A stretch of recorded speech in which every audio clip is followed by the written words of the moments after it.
Eh bien, bonjour les anxieuses, et aujourd'hui nous allons parler de Wonder Woman Dead Earth, scénarisé et dessiné par Daniel Warren Johnson.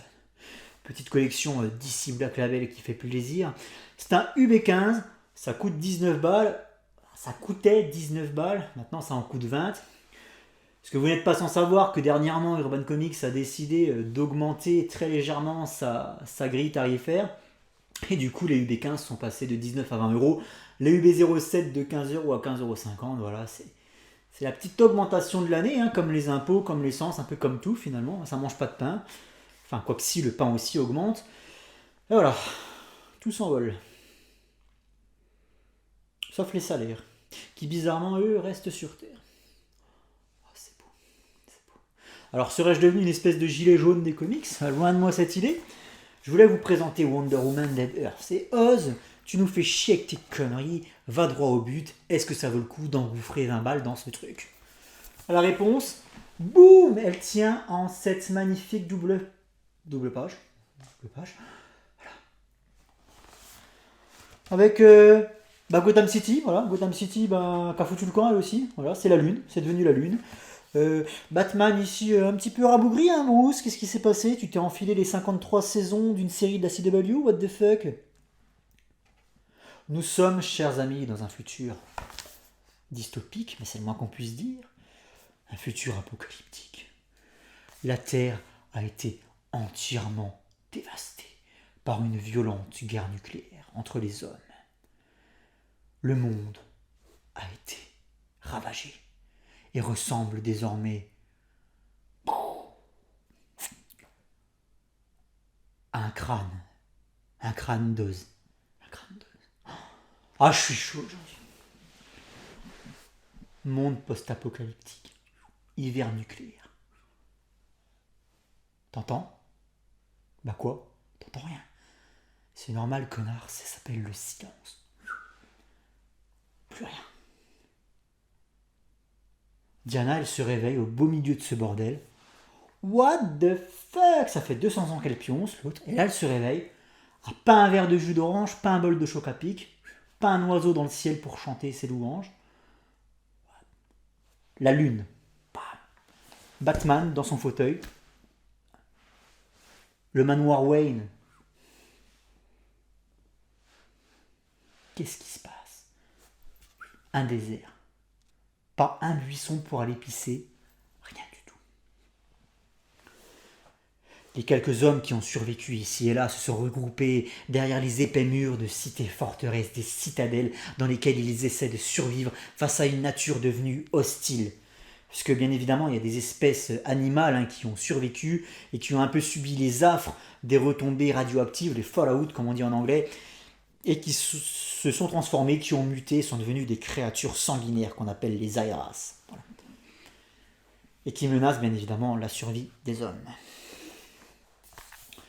Alors Diana, elle se réveille dans ce beau bordel, comme j'expliquais, voilà, elle a pioncé pendant 200 ans. Alors, on ne sait pas vraiment combien de temps ça a duré, cet hiver nucléaire, puisqu'il n'y a rien qui est daté dans le bouquin. Donc c'est à libre cours à ton imagination. Toujours est-il que voilà, c'est dans le futur, peut-être 200 ans, 300 ans, on ne sait pas. Quoi qu'il arrive, eh bien, Diana, elle se réveille.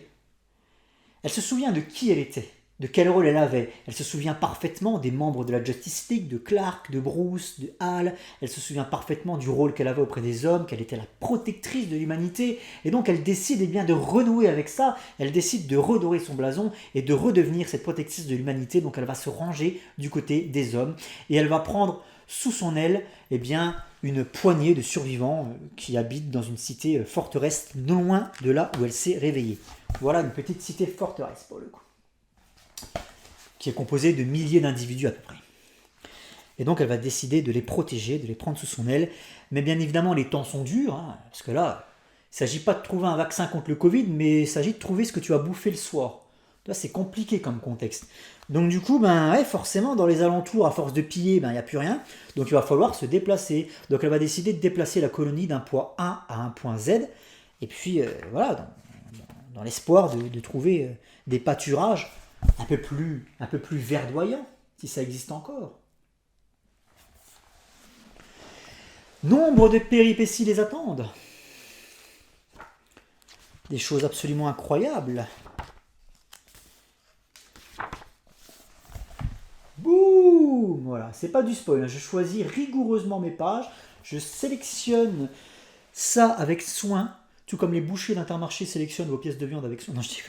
Mais non, je sélectionne vraiment les pages avec rigueur puisque je ne tiens pas à vous révéler quoi que ce soit. Il faut bien savoir qu'il s'agit d'un récit complet avec un début et une fin. Ici, voilà, c'est un one-shot. C'est un what if, un one-shot en 4 chapitres qui sont tous compilés ici.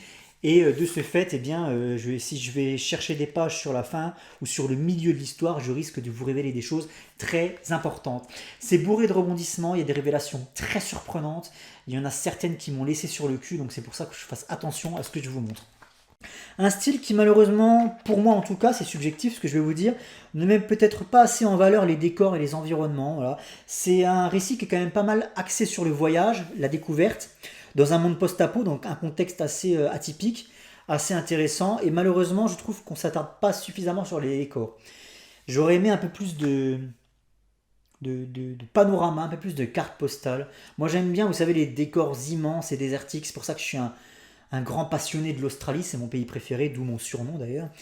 Et voilà, j'aurais aimé qu'on s'attarde un peu plus sur les décors. Je trouve que les décors post-apo sont chargés d'une certaine beauté, il y a quelque chose, voilà, une poésie qui s'en dégage.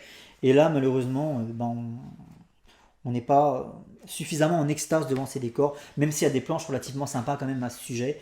Voilà, certains vont me trouver peut-être un peu dur, mais moi en tout cas c'est mon ressenti, moi qui aime bien les beaux panoramas. Quelque chose que maîtrise particulièrement Daniel Warren Johnson, ce sont les séquences de combat. Alors là pour le coup, clairement c'est son point fort. Alors moi je sais pas, je lis pas de manga, mais je sais pas, dans la retranscription de certains combats, là j'ai vraiment l'impression qu'on est sur du manga. Non, ceux qui lisent des mangas me diront ce qu'ils en pensent dans les commentaires, mais le fait que, vous voyez, la façon dont c'est découpé, la façon dont est présentée l'action, la façon dont c'est mis en page également, et puis le fait d'occulter les décors derrière, de les éclipser littéralement pour laisser la place à des stries comme ça, afin de symboliser la fulgurance, la vitesse de l'action, le dynamisme, tu vois, et puis la puissance des coups. Moi je trouve qu'il y a un côté très manga dans le rendu de certaines scènes de combat, vous me direz ce que vous en pensez. Donc un style assez atypique, très joli. Daniel Warren Johnson, là où il est très fort également, c'est sur les scènes de bataille. Alors je vous montre ça, ça spoile pas vraiment, vous inquiétez pas. Bam! Voilà. À des doubles splash pages comme ça, t'en as plein le bouquin. Et il y en a une qui est juste sublime, mais que je ne peux pas vous montrer, où Daniel Warren Johnson nous dépeint l'intensité d'une scène de bataille épique. Elle est incroyable, je ne peux pas vous la montrer, c'est du spoil ouvert. Avec d'un côté une armée qui va en affronter une autre, des chars qui dévalent des pentes de boue, avec des hommes bien évidemment coiffés de casques, avec des famas, des armes de combat, des treillis, qui s'affalent en groupe, qui se marchent les uns sur les autres, qui dévalent des pentes. Une armée en face qui leur tient tête, des avions de chasse qui perforent le ciel. Les postillons qui vont avec, voilà, il y a des flammes, il y a du feu partout, et tout ça dans la nuit noire. Bref, on a des planches qui sont sublimes dans la retranscription des scènes de bataille. C'est la grande force de Daniel Warren Johnson.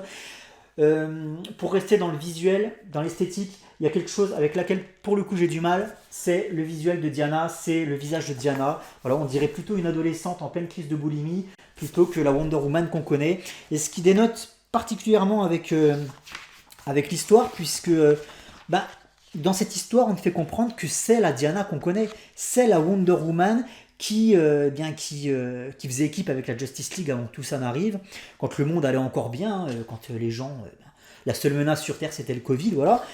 Diana c'était la Wonder Woman qu'on connaît.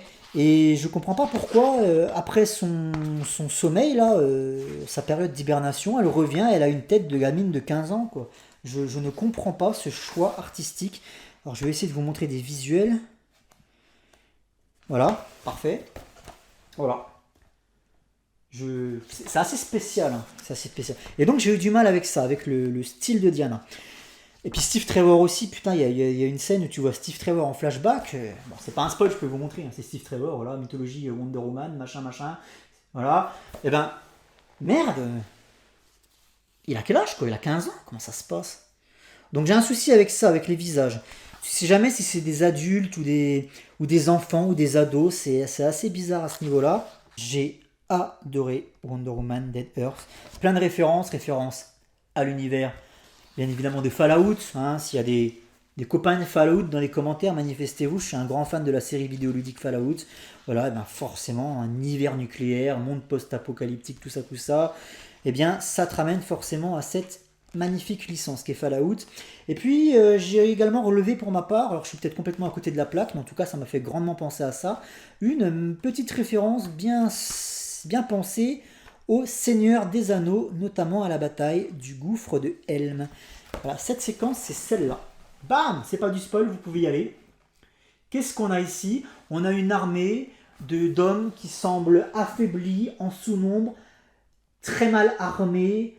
Voilà, ils ont clairement peur de ce qui les attend et ils tiennent leur position coûte que coûte, puisqu'il en va de leur survie. Et on ne sait pas trop ce qu'ils ont en face d'eux, voilà, c'est assez brumeux, on ne voit pas trop ce qui est tapis dans l'obscurité, qui les menace. On comprend juste, par le biais de ces scènes silencieuses, que la tension est omniprésente et qu'il se prépare quelque chose de vraiment terrible pour ces hommes et que probablement eh bien, la moitié, peut-être même les 3/4 d'entre eux vont périr dans d'atroces souffrances et les attendent ici avec les arcs en main, les lances. Bam, ils tiennent leur position dans le silence le plus total. Cette scène est particulièrement glaçante. Un combat d'anthologie entre deux personnages phares de l'univers d'ici, je ne vous dirai pas lesquels. Un combat d'anthologie qui m'a ramené pour le coup au combat entre Sodamiat et le Superboy Prime dans la saga de Geoff Jones. À quel point ce combat est brutal. Est brutal. Bref, excellent. Wonder Woman Dead Earth, c'est la petite claquousse du début d'année. Je vous le conseille, vous allez vous régaler. Et puis c'est rafraîchissant, ça change de ce qu'on a l'habitude de lire. C'est une bonne petite prise de risque, voilà. Donc ça mange pas de pain. Bref, c'est excellent. Wonder Woman Dead Earth, je vous le conseille. Très très bonne lecture.